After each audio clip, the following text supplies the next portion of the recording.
That distinction between external isolation and internal dynamically controlled stability could end up mattering enormously as the field continues searching for practical paths toward larger, more capable, genuinely fault-tolerant quantum computers. External isolation techniques, however sophisticated, face fundamental physical limits and enormous engineering costs as systems scale up to the thousands or millions of qubits eventually needed for genuinely useful, large-scale quantum computing. A technique that extracts additional stability directly from a system's own internal quantum dynamics, without requiring correspondingly more elaborate external isolation infrastructure, could potentially offer a meaningfully more scalable, more cost-effective complement to the isolation-focused approaches that have dominated the field's engineering efforts for years. It's also worth understanding how this specific breakthrough fits into the broader, increasingly intense competitive dynamic playing out between the United States and China across quantum computing generally. Multiple independent analyses of the current global quantum computing landscape have converged on a similar overall picture, with the United States generally holding an edge in raw hardware breakthroughs and total private investment,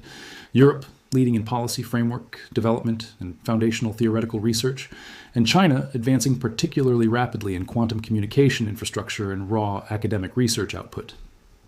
This Zhuangzi 2. E0 result fits squarely into that academic output strength, a genuinely significant peer-reviewed physics achievement emerging from deep, well-coordinated collaboration between one of China's top national research institutes and one of its most prestigious universities.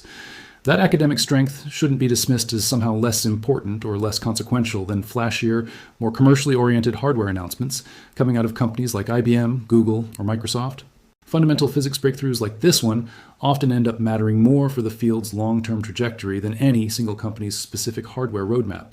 precisely because insights like controllable prethermalization can potentially be adopted and built upon by research teams and companies anywhere in the world, regardless of which specific country's laboratory first discovered and published the underlying physics. Science, unlike a specific piece of proprietary corporate hardware, tends to spread quickly once it's published in a widely read, prestigious journal like Nature, with research teams around the world immediately beginning to explore how a given technique might apply to their own specific quantum computing architectures and ongoing research programs. This dynamic, genuine scientific insight spreading rapidly across an increasingly globalized, increasingly interconnected research community, regardless of national origin, is worth keeping firmly in mind whenever a breakthrough like this gets framed primarily through a competitive, nationalistic lens, whichever specific country happens to be doing the framing. The Zhuangzi 2. The Zero team's discovery about controllable prethermalization doesn't just benefit Chinese quantum computing efforts moving forward. It immediately becomes part of the shared global scientific knowledge base that every quantum computing research group on the planet, American, European, Chinese, or otherwise, can now potentially draw upon and build directly on top of in their own future work. That said, the strategic and economic stakes riding on quantum computing leadership remain genuinely enormous, and it would be naive to pretend national competition doesn't meaningfully shape how governments choose to fund, prioritize, and publicly frame these kinds of research achievements. It's important, as always, to add honest, balanced context here, the same way any responsible look at a dramatic scientific claim should include. This breakthrough represents a genuine, peer-reviewed, independently published scientific achievement, appearing in one of the most rigorously vetted journals in the entire scientific world. But it's worth being precise about exactly what it does and doesn't demonstrate. This is not a claim that China has built a fault-tolerant, general-purpose quantum computer capable of running arbitrary, commercially valuable algorithms. It's a demonstration of quantum advantage on a specific, carefully chosen physics problem, observing and controlling complex many-body quantum dynamics that happen to sit conveniently beyond classical computation's reach. That's genuinely significant scientific progress, directly relevant to the broader shared challenge of building more stable, more reliable quantum hardware. But it's a meaningfully different, more modest kind of achievement than solving a genuinely useful, real-world commercial problem that businesses or governments could immediately put to practical use. That distinction matters, and it echoes a pattern that has played out repeatedly across the broader quantum computing industry over the past several years, across companies and countries alike.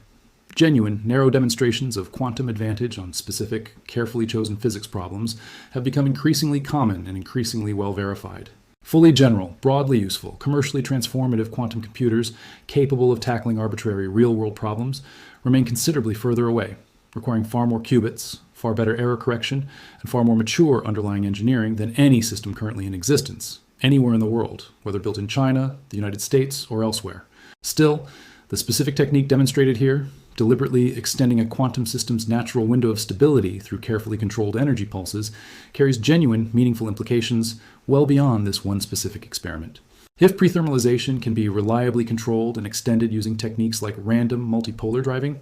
that control mechanism could eventually become a genuinely useful tool for buying extra, precious time inside all sorts of different quantum computing architectures, giving researchers a slightly longer window to complete delicate calculations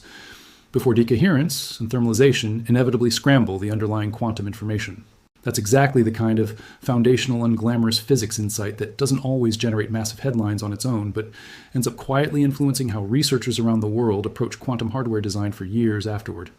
That's also precisely why the world didn't see it coming framing genuinely fits this specific story, more so than it fits some flashier, more heavily publicized quantum computing headlines. This wasn't a dramatic new chip unveiling with a massive qubit count grabbing every headline in sight. It was a quiet, deeply technical physics paper addressing an obscure-sounding phenomenon most people outside condensed matter physics had never encountered before, published without the kind of massive corporate marketing push that typically accompanies major quantum computing announcements from companies like Google, IBM, or Microsoft. And yet, buried inside that quiet and glamorous physics paper sits a genuine, independently verified solution to one of the field's most fundamental, most persistent challenges: control over the very process that has always threatened to destroy delicate quantum information before it can be put to any useful purpose at all. This is a genuinely useful reminder of something worth keeping in mind as the broader, increasingly crowded global race toward practical quantum computing continues accelerating across the United States, China, and beyond. Not every consequential breakthrough arrives wrapped in a flashy corporate press release backed by billions of dollars in venture capital, or announced on a stage in front of cameras and journalists. Sometimes the most quietly important progress happens exactly the way this one did, inside a careful, patient, deeply technical research paper, solving a fundamental physics problem most people never even knew existed in the first place, and doing so in a way that could end up mattering for the entire global quantum computing field, regardless of which specific country or company eventually builds the first genuinely useful, large-scale quantum computer. Make sure you're subscribed, because breakthroughs like this one, quiet, technical, and genuinely significant, are happening more often than most headlines suggest, and we'll be right here breaking down the next one the moment it happens. There's a final, broader thought worth sitting with here, one that extends well past this single Chinese research paper. Quantum computing's ultimate trajectory over the coming decade is very unlikely to be determined by any single, isolated breakthrough, whether that breakthrough happens to originate from a Chinese national laboratory, an American tech giant, or a European research consortium. It's going to be determined by the accumulated weight of thousands of individual insights just like this one, some flashy and heavily publicized, most quiet and technical, each one chipping away at a different specific obstacle standing between today's fragile, error-prone quantum experiments and tomorrow's genuinely useful large-scale quantum.